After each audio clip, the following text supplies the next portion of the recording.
Cərrahi xəstələrdə yaranan tromboemboliya nədir və tromboemboliyanın qarşısını necə ala bilərik?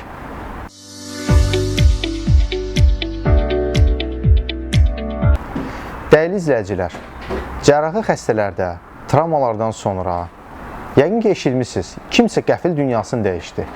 Bəs qəfil dünyasının dəyişməyinə səbəb nə oldu?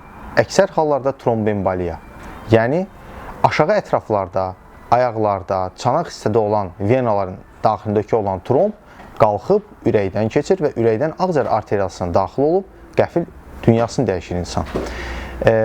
Bunun risk faktorları nədir?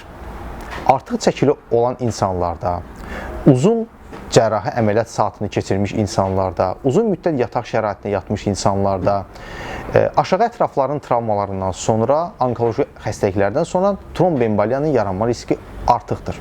Bunun qarşısını almaq üçün 1. Xəstələri erkən aktivləşdirmək lazımdır.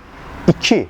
Aşağı ətraflara kompression corablar, sıxıcı corablar, sıxıcı bitlər vasitəsilə aşağı ətraflar, ayaqlar kip sıxılmalıdır əməliyyatdan öncə və əməliyyatdan sonra da bir müddət bu bağlı qalmalıdır. 3. Qan durulucu dərmanlar, yəni qanın laxtalanma qabiliyyətini azaldan dərman preparatlarından istifadə etmək lazımdır. Bunlardan biri də bildiyiniz Kleksandır.